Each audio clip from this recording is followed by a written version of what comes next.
wanted to do a recap of the 5 things you can do to reduce bad debt. Number 1,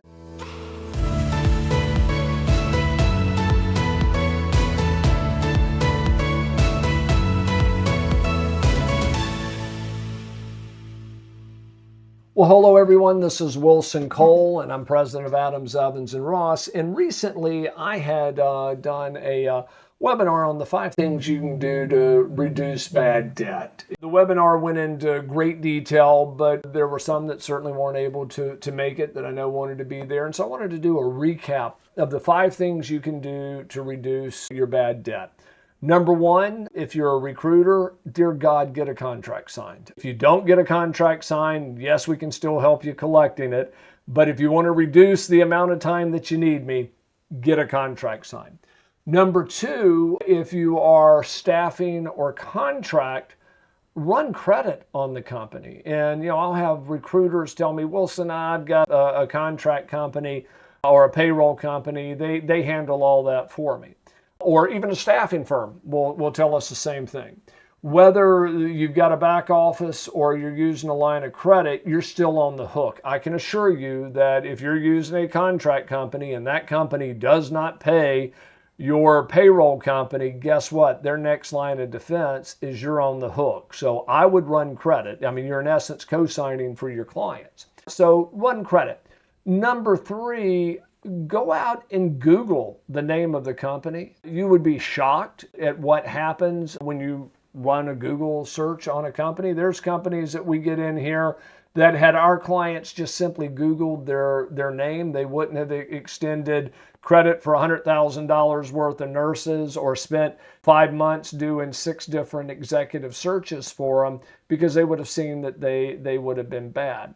Another thing that you can do to reduce bad debt is to set the terms up so they know what to expect. And one of those terms would be, build the safeguards into either your fee agreement or your credit application, where there's a wording in there. So if you choose to become a secured creditor, you can. You want to be able to charge collection and or attorney's fees. You want to be able to charge late fees. Now, we did a whole webinar on usury and late fees. So typically 1.5% is about the maximum and that you can charge, but you want to have in there for late fees. And then also one of the things that you can do is put a specific date on your invoices. So, if you want to reduce your bad debt and you want to speed up your cash flow, the easiest thing to do is to put a specific date. So if you have an invoice going out on November 5th, make it November 15th versus net 10 days, because inevitably what happens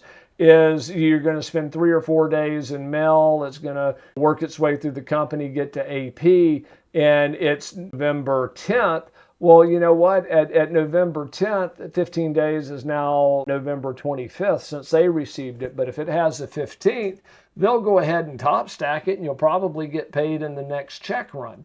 So always put a specific date. That will reduce down the system or reduce down the dates. And then also get a system of getting the credit applications or the credit filled, being able to locate all of that information and automate your follow-up process. Sending out, we did a separate webinar on how to do a collection letter, but just sending out simply reminders, stuffers in emails or in invoices or statement of accounts, letting your debtor know that they're behind and reminding them of the times. They don't have to be abusive. They don't have to be aggressive. They just have to be consistent. A lot of times clients will ask me, Wilson, why do clients pay me slow? And the fact is you've trained them to pay you slow. There's always going to be a natural tendency to pay recruiters and staffing firms slower, in my opinion. What you want to do is you're going to have to work twice as hard to get paid at the regular amount of time, but have a consistent process where the reminders go out, whether it's email, whether it's regular mail, reminder 1, reminder 2, reminder 3, but have a system and have somebody in your company assigned to that system to make sure that they're accountable for making sure that it works. Those are the main things that you want to do to reduce your bad debt. Some of it's just simple best practices. Some of it's probably a little more granular, but 90% of it is literally more science than art.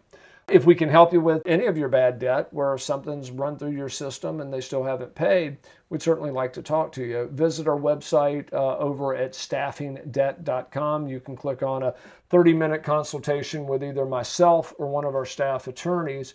And also keep an ear out and an eye out for emails where we're going through different webinars over the coming quarters where we're kind of drilling down deeply into this. And if you can attend, great. We'd love to have you there. If you have staff members, have them visit. It's going to be action-packed. It's not an infomercial where we're trying to sell our services. What I'm trying to do is to A, help reduce your bad debt, but also ensure that if you do have bad debt, that the quality of that debt is much better when you call us and you need help collecting it. It's just going to help us both. But if we can help you, please let us know. Thank you. Hey guys, it's Wilson again, and this video was brought to you by Adams, Evans, and Ross. And if you like the video, please make sure that you click on the subscribe button and also like the video. If you have any questions or comments, please leave those below as well. If you'd like to learn more about our company, please visit our website at staffingdebt.com.